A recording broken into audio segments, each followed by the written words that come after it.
നമസ്കാരം. ഈ വാർത്താ ദിനത്തിൽ ഇതുവരെ സംഭവിച്ച വാർത്തകൾ സമഗ്രമായി പരിശോധിക്കാം. വാർത്താ സന്ധ്യ ആരംഭിക്കുന്നു. ഞാൻ അനുജ. എല്ലാ പ്രേക്ഷകർക്കും വാർത്താ സന്ധ്യയിലേക്ക് സ്വാഗതം.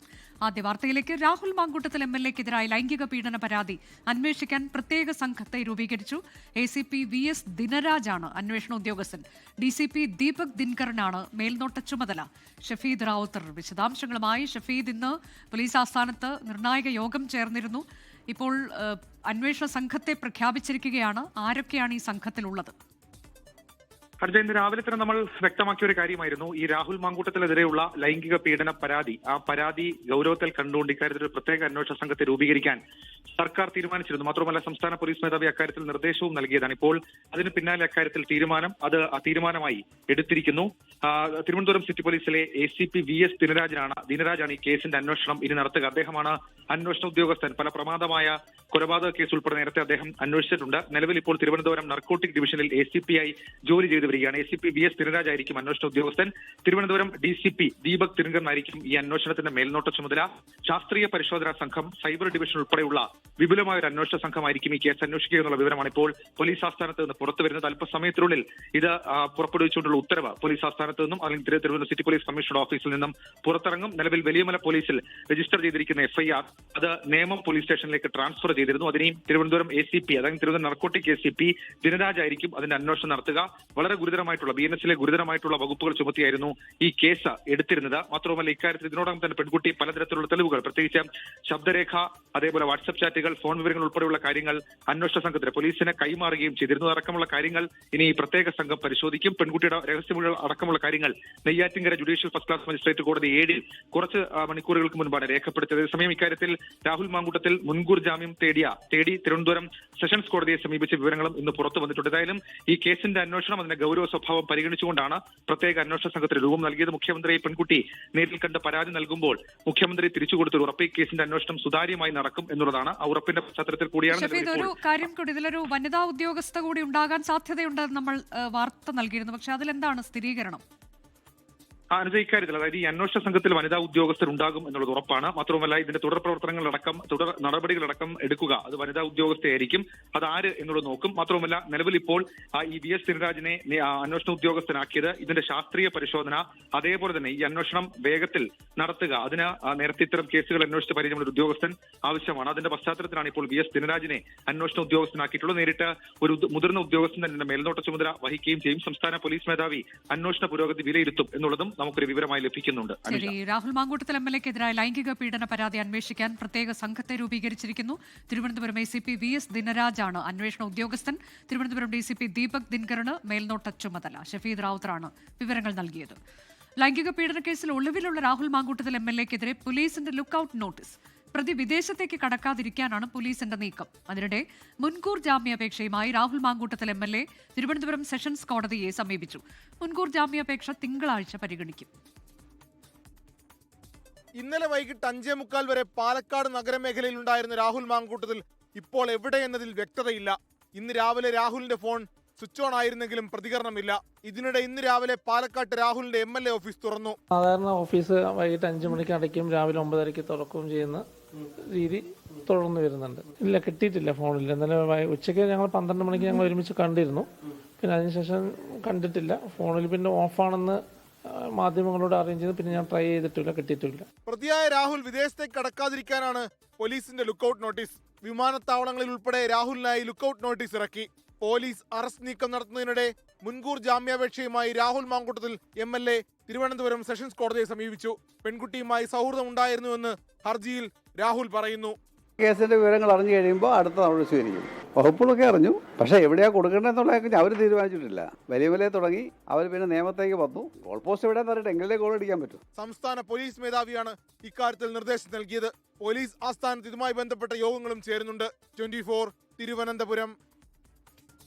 രാഹുൽ മാങ്കൂട്ടത്തിനെതിരായ ലൈംഗിക പീഡന പരാതിയിൽ അതിജീവിതയുടെ രഹസ്യമൊഴി രേഖപ്പെടുത്തി. Neyyattinkara judicial first class magistrate കോടതിയിലാണ് മൊഴി രേഖപ്പെടുത്തിയത്.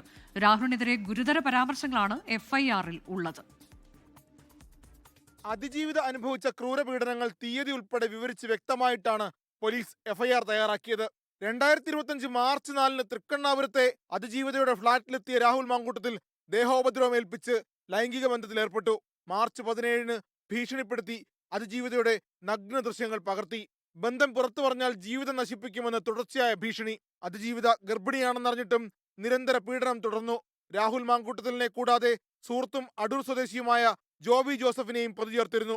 2025 മെയ് 30 തിരുവനന്തപുരം കൈമനത്ത് വെച്ച് കാറിൽ കയറ്റി പെൺകുട്ടിക്ക് ഗർഭം അലസിപ്പിക്കാൻ ഗുളിക നൽകിയത് ജോബി ജോസഫ് എന്ന് എഫ്ഐആറിലെ കണ്ടെത്തൽ. കേസിന്റെ ഗൗരവ സ്വഭാവം പരിഗണിച്ചാണ് Neyyattinkara judicial first class magistrate കോടതിയിൽ അതിജീവിതയുടെ രഹസ്യമൊഴി രേഖപ്പെടുത്തിയത്. 24 തിരുവനന്തപുരം.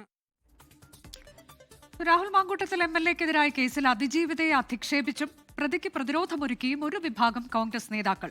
അതിജീവിത മുഖ്യമന്ത്രിയെ കണ്ടത് സ്റ്റോറി ഉണ്ടാക്കിയെടുക്കാൻ എന്നാണ് UDF കൺവീനർ അടൂർ പ്രകാശിന്റെ പരാമർശം. അതേസമയം രാഹുലിനെ കടന്നാക്രമിച്ച് രാജ്മോഹൻ ഉണ്ണിത്താൻ MP രംഗത്തെത്തി. തദ്ദേശ തെരഞ്ഞെടുപ്പിന്റെ പ്രചാരണം അന്തിമഘട്ടത്തിലേക്ക് കടക്കുന്നതിനിടെ പാലക്കാട് MLA രാഹുൽ മാങ്കൂട്ടത്തിനെതിരെ പരാതി വന്നത് കോൺഗ്രസിനെ ഉലച്ചിട്ടുണ്ട്. നിയമത്തിന്റെ വഴിക്ക് പോകുമെന്ന് ആവർത്തിച്ച് ഉന്നത നേതൃത്വം ഒഴിഞ്ഞുമാറുന്നതിൽ പാർട്ടി നേരിടുന്ന പ്രതിസന്ധിയുടെ തെളിവുണ്ട്. എന്നാൽ തിരഞ്ഞെടുപ്പ് കാലത്ത് വന്നുപെട്ട പരാതിയെ പ്രതിരോധിക്കാനുള്ള വ്യഗ്രതയിൽ അതിജീവിതയെ അധിക്ഷേപിക്കുന്നതാണ് കോൺഗ്രസിൽ നിന്നുള്ള കാഴ്ച. മുഖ്യമന്ത്രി വീട്ടിൽ ഈ ഇര പോയി, ആ ഇരയെ പറഞ്ഞു വിട്ടത് എങ്ങോട്ടാ? അദ്ദേഹത്തിന്റെ ഓഫീസിലേക്ക് പറഞ്ഞു വിട്ടു. ഇതെല്ലാം ഒരു സ്റ്റോറി ഉണ്ടാക്കിയെടുക്കുവാൻ വേണ്ടിയുള്ള ഒരു ഭാഗമായി മാറിയിരിക്കുകയാണ്. ഇത്രയും കാലം പരാതി നൽകാതെ ഇപ്പോൾ പരാതി നൽകിയത് എന്തിനാണെന്ന ചോദ്യവുമായി പാലക്കാട്ടെ കോൺഗ്രസ് നേതൃത്വവും അതിജീവിതക്കെതിരെ തിരിഞ്ഞു. മാസങ്ങളായിട്ടും ഈ തെരഞ്ഞെടുപ്പ് സമയത്താണ് ഒരു പരാതിയായിട്ട് വരുന്നത്. എന്നാൽ ഇതിനു മുമ്പ് എത്രയോ മാസങ്ങളുണ്ടായിരുന്നില്ലേ? ഇത് ഇന്ന് സംഭവിച്ചിരുന്നല്ലോ. എന്തുകൊണ്ടാണ് അപ്പോൾ വന്നില്ല?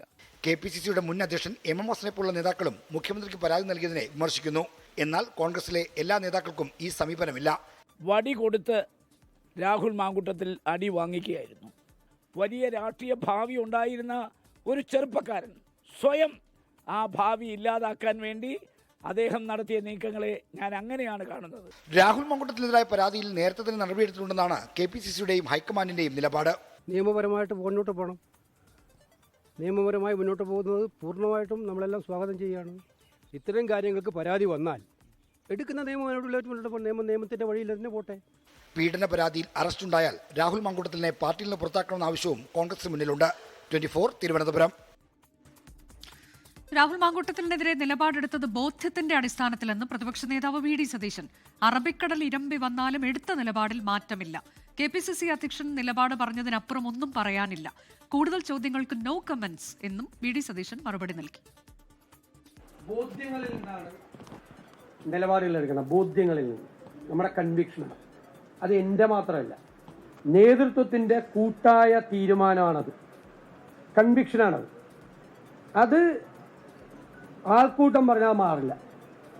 കേരളം മുഴുവൻ എരമ്പി വന്നാലും, ഞാൻ പറഞ്ഞു അറബിക്കടൽ പോലെ എരമ്പി വന്നാലും ബോധ്യങ്ങളിൽ നിന്നെടുത്ത തീരുമാനത്തിൽ മാറില്ല. അത് നിലപാടാണ്.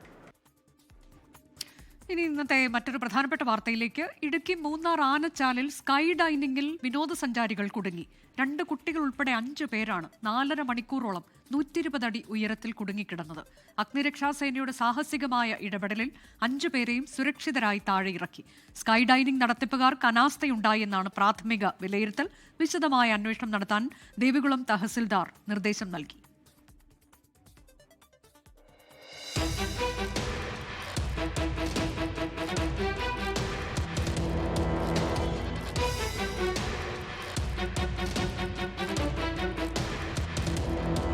ഉച്ചയ്ക്ക് 1 മണിക്കാണ് മഞ്ചേശ്വരം സ്വദേശികളായ മുഹമ്മദ് സഫ്വാൻ, ഭാര്യ തൗഫീന, 2ഉം 4ഉം വയസ്സുള്ള കുട്ടികൾ എന്നിവർ സ്കൈ ഡൈനിങ്ങിൽ കയറിയത്. തറയിൽ ഉറപ്പിച്ച ഹൈഡ്രോളിക് ക്രെയിൻ ഉയർത്തി അന്തരീക്ഷത്തിൽ നിർത്തുന്നതാണ് സ്കൈ ഡൈനിങ്. പതിവിലും കൂടുതൽ ക്രെയിൻ ഉയർത്തിയതോടെ റോപ്പുകൾ കുരുങ്ങി. നിശ്ചലമായ ക്രെയിൻ പ്രവർത്തിപ്പിക്കാൻ ശ്രമിച്ചെങ്കിലും സാധിച്ചില്ല. ജീവനക്കാരി ഉൾപ്പെടെ കുടുങ്ങിക്കിടക്കുന്ന 5 പേരെ രക്ഷപ്പെടുത്താൻ താഴെ ഉണ്ടായിരുന്നവർ ശ്രമിച്ചു. പിന്നീട് 1.5 മണിക്കൂറിന് ശേഷം ദേവികുളം സബ് കളക്ടറുടെ ഓഫീസിൽ നിന്നാണ് അഗ്നിരക്ഷാ സേനയെ വിവരമറിയിക്കുന്നത്. കുട്ടികളെ നമ്മൾ എടുത്തുകൊണ്ടുവന്നു. മറ്റുള്ളവരെ സേഫ്റ്റി ഹാർനസ് ഇട്ടിട്ട് ഓരോരുത്തരായിട്ട് ഇറക്കിക്കൊണ്ടിരിക്കുകയാണ് ചെയ്തത്. ഈ പറഞ്ഞ മുകളിൽ അവർ സുരക്ഷിതമായിട്ട് തന്നെയാണ് ഇരിക്കുന്നത്. ഒരു അപകടാവസ്ഥയെന്ന് കണക്കാക്കാൻ കഴിയില്ല. അതിനെ കാണുമ്പോൾ തന്നെ പേടിയാവും. ഇതിന്റെ മുകളിലേക്ക് എങ്ങനെയാണ് ഈ റോപ്പ് ഉപയോഗിച്ച് കയറിയത്? അത് നമ്മുടെ ട്രെയിനിങ്ങിന്റെ ഭാഗമല്ലേ, നമ്മുടെ പണിയല്ലേ. മൂന്നാറിൽ നിന്നും അടിമാലിയിൽ നിന്നുമുള്ള ഫയർഫോഴ്സ് സംഘം 1.5 മണിക്കൂർ നീണ്ട ദൗത്യത്തിനൊടുവിലാണ് കുടുങ്ങിക്കിടന്നവരെ സുരക്ഷിതമായി താഴെ ഇറക്കിയത്. മതിയായ സുരക്ഷാ മാനദണ്ഡങ്ങളും ലൈസൻസും ഇല്ലാതെയാണ് സദേൺ സ്കൈസ് എയ്റോ ഡൈനാമിക്സ് എന്ന സംരംഭം പ്രവർത്തിച്ചിരുന്നത്. ഇത് സംബന്ധിച്ച സ്പെഷ്യൽ ബ്രാഞ്ച് റിപ്പോർട്ട് നിലവിലുണ്ട്. സംഭവത്തിൽ വിശദമായ അന്വേഷണം നടത്താൻ ദേവികുളം തഹസിൽദാർ നിർദ്ദേശം നൽകിയിട്ടുണ്ട്. 24 ഇടുക്കി. എറണാകുളം കളമശ്ശേരിയിൽ ഷണ്ടിങ്ങിനിടെ ഗുഡ്സ് ട്രെയിൻ പാളം തെറ്റി വൈദ്യുത പോസ്റ്റിൽ ഇടിച്ചു. എറണാകുളത്ത് നിന്ന് തൃശൂരിലേക്ക് പോവുകയായിരുന്ന ട്രെയിനാണ് അപകടത്തിൽപ്പെട്ടത്. തൃശൂർ എറണാകുളം റൂട്ടിൽ ട്രെയിനുകൾ വൈകി ഓടുകയാണ്.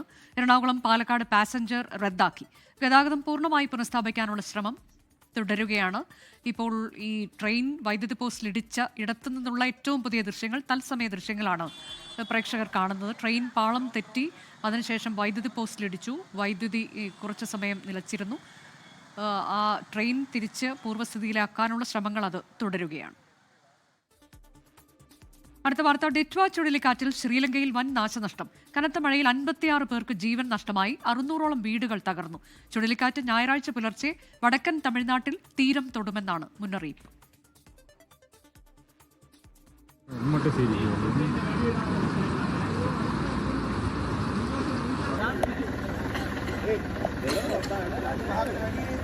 ശ്രീലങ്കയിൽ കനത്ത മഴ തുടരുകയാണ്. 56 പേർ മരിച്ചു, 21 പേരെ കാണാതായി. മണ്ണിടിച്ചിലിൽ 600ഓളം വീടുകൾ തകർന്നു. സർക്കാർ ഓഫീസുകളും സ്കൂളുകളും അടച്ചിട്ടു. 20,500 സേനാംഗങ്ങൾ രക്ഷാപ്രവർത്തനത്തിനുണ്ട്. രാജ്യത്ത് റെഡ് അലേർട്ട് പ്രഖ്യാപിച്ചു.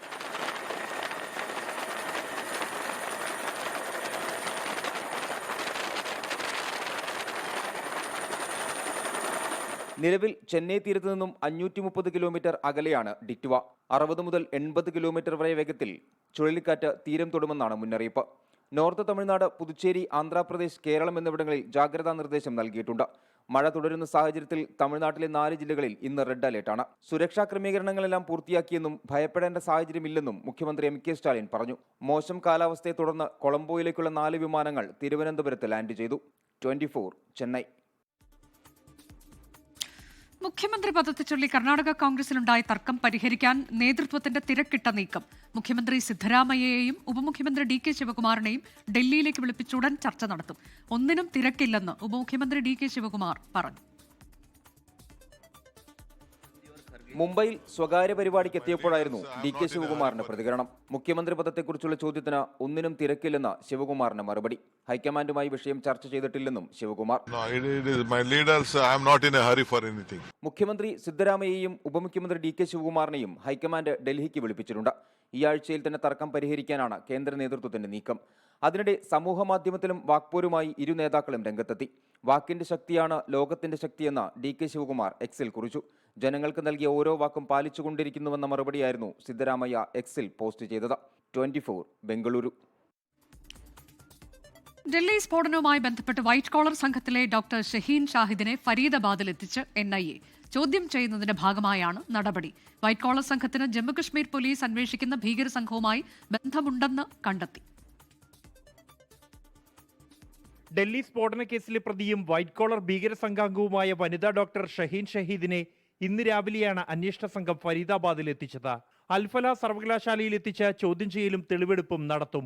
കൂടുതൽ ചോദ്യം ചെയ്യലിനായി അന്വേഷണ ഉദ്യോഗസ്ഥർ ഡോക്ടർ ഷഹീനെ ലക്നൌവിലേക്കും കാൺപൂരിലേക്കും കൊണ്ടുപോകും. അറസ്റ്റിലായ 7 പ്രതികളെയും ലക്നൌ, കാൺപൂർ, സഹരൻപൂർ, ഫരീദാബാദ്, ജമ്മു കശ്മീർ എന്നിവിടങ്ങളിലേക്ക് NIA കൊണ്ടുപോകും.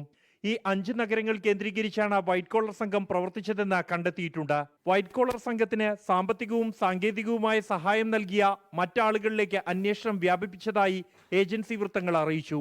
കേസുമായി ബന്ധപ്പെട്ട ശ്രീനഗറിലെ വിവിധയിടങ്ങളിൽ ജമ്മുകശ്മീർ പോലീസ് കഴിഞ്ഞ ദിവസം പരിശോധന നടത്തിയിരുന്നു. ഡിജിറ്റൽ ഉപകരണങ്ങൾ, രേഖകൾ, മറ്റു വസ്തുക്കൾ എന്നിവ പരിശോധിച്ചതായും ചില തെളിവുകൾ ലഭിച്ചതായും പോലീസ് അറിയിച്ചു. 24 ഡൽഹി. തെരഞ്ഞെടുപ്പ് രംഗത്തു നിന്നുള്ള വാർത്തകളിലേക്കാണ്. തെരഞ്ഞെടുപ്പ് ചൂടിൽ കേരളം.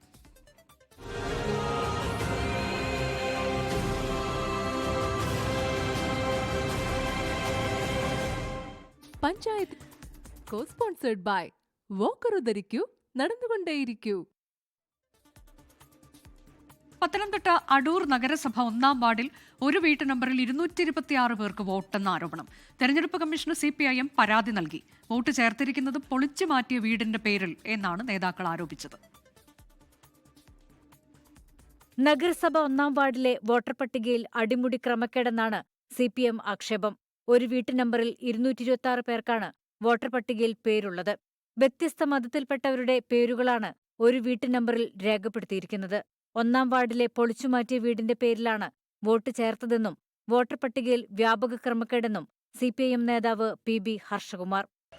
അടൂർ നഗരസഭയിലെ പുതുക്കിയ വോട്ടർ പട്ടിക 14-ാം തീയതിയാണ് ഇറങ്ങിയത്. ആ 14-ാം തീയതി പ്രസിദ്ധീകരിച്ച വോട്ടർ പട്ടിക പരിശോധിച്ചപ്പോൾ മുനിസിപ്പാലിറ്റിയിലെ 1-ാം വാർഡിൽ 1-ാമത്തെ വീട്ടു നമ്പറിൽ 226 വോട്ട്. വിവിധ ജാതി മതങ്ങളിൽപ്പെട്ടവർ, വ്യത്യസ്ത സംസ്ഥാനങ്ങളിലുള്ളവർ ഒക്കെ ഉൾപ്പെട്ടതാണ് ഈ 1-ാം നമ്പർ വീട്ടിലെ 1-ാം വാർഡിലെ 1-ാം നമ്പർ വീട്ടിലെ ഈ 226 വോട്ടർമാരും. വോട്ടർ പട്ടികയിൽ കഴിഞ്ഞ കുറെ നാളുകളായി നടത്തുന്ന തിരിമറിയുടെ ഭാഗമാണ് ഇത്. ഈ കഴിഞ്ഞ തെരഞ്ഞെടുപ്പിൽ ഇത് തന്നെയായിരുന്നു. കരട് വോട്ടർ പട്ടിക ഇറക്കിയപ്പോൾ തന്നെ ക്രമക്കേട് ചൂണ്ടിക്കാട്ടി തെരഞ്ഞെടുപ്പ് കമ്മീഷന് പരാതി നൽകിയിരുന്നതായും PB ഹർഷകുമാർ പറഞ്ഞു. എന്നാൽ അന്തിമ വോട്ടർ പട്ടികയിലും തെറ്റാവർത്തിച്ച സാഹചര്യത്തിൽ വീണ്ടും തെരഞ്ഞെടുപ്പ് കമ്മീഷനെ സമീപിക്കാനാണ് CPIM തീരുമാനം. 24 പത്തനംതിട്ട. കാസർഗോഡ് ദേലമ്പാടിയിൽ BLOയെ കയ്യേറ്റം ചെയ്ത് CPIM ലോക്കൽ സെക്രട്ടറിയെ റിമാൻഡ് ചെയ്തു. ദേലമ്പാടി പഞ്ചായത്ത് അംഗം കൂടിയായ A സുരേന്ദ്രനെയാണ് റിമാൻഡ് ചെയ്തത്. തീവ്ര വോട്ടർ പട്ടിക പരിഷ്കരണ ഫോം വിതരണത്തിലെ വീഴ്ച ചൂണ്ടിക്കാട്ടിയാണ് സുരേന്ദ്രന്റെ നേതൃത്വത്തിൽ BLO P അജിത്തിനെ കയ്യേറ്റം ചെയ്തത്.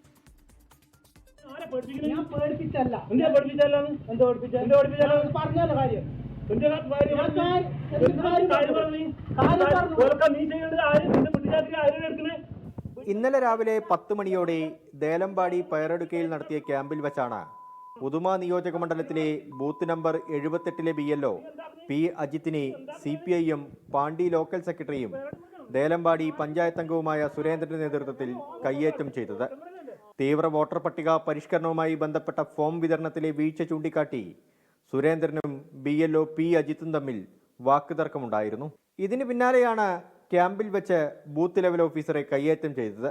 അജിത്തിന്റെ പരാതിയിൽ പോലീസ് CPIM ലോക്കൽ സെക്രട്ടറിയായ സുരേന്ദ്രനെതിരെ ജാമ്യമില്ലാ വകുപ്പ് പ്രകാരം കേസെടുത്തു. ഇതിനിടയിൽ പ്രദേശത്തെ വീടുകളിൽ തീവ്ര വോട്ടർ പട്ടിക പരിഷ്കരണ ഫോം എത്തിയിട്ടില്ലെന്നും ബൂത്ത് ലെവൽ ഓഫീസറായ അജിത്തിന് വീഴ്ച സംഭവിച്ചെന്നും ചൂണ്ടിക്കാട്ടി CPIM രംഗത്തെത്തി. വാക്കുതർക്കമാണ് ഉണ്ടായത്.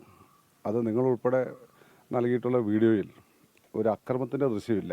850 വോട്ടർമാരുണ്ട്. 26-ാം തീയതി വൈകുന്നേരം വരെ ആ ബൂത്തിൽ ഫോറം കൊടുത്ത് തിരിച്ചു വാങ്ങി അപ്ലോഡ് ചെയ്തത് ആകെ 320 മാത്രമാണ്. സംഭവത്തിൽ നേതാക്കളെ കള്ളക്കേസിൽ കുടുക്കാൻ പോലീസ് കൂട്ടുനിൽക്കുന്നെന്ന ആരോപണത്തിൽ ഉറച്ചു നിൽക്കുകയാണ് CPIM. 24 കാസർഗോഡ്. ഇനി ശബരിമല വാർത്തകളിലേക്കാണ്. ശരണം സന്നിധാനം. ശരണം Sannidhanam co powered by Ramesh RG നല്ലെണ്ണ. ആർജിക്കാം നല്ലൊരു പ്രാർത്ഥനാശീലം. കളർ മങ്ങാത്ത വൃത്തി. Lake roll car shampoo. Co sponsored by BLM Kerala, Tamil Nadu, Pondicherry. Sabarimala സന്നിധാനത്ത് ചൊവ്വാഴ്ച മുതൽ കേരളീയ സദ്യ വിളമ്പും. പ്രായോഗിക ബുദ്ധിമുട്ടുകൾ പരിഹരിച്ചു വരുന്നുവെന്ന് Thiruvithamkoor Devaswom board president K Jayakumar പറഞ്ഞു. തിരക്ക് നിയന്ത്രിക്കാൻ ഹൈക്കോടതി നിർദ്ദേശങ്ങൾ കർശനമായി നടപ്പിലാക്കും. ഇന്നലെ 97,000 ഭക്തർ ശബരിമലയിൽ ദർശനം നടത്തി.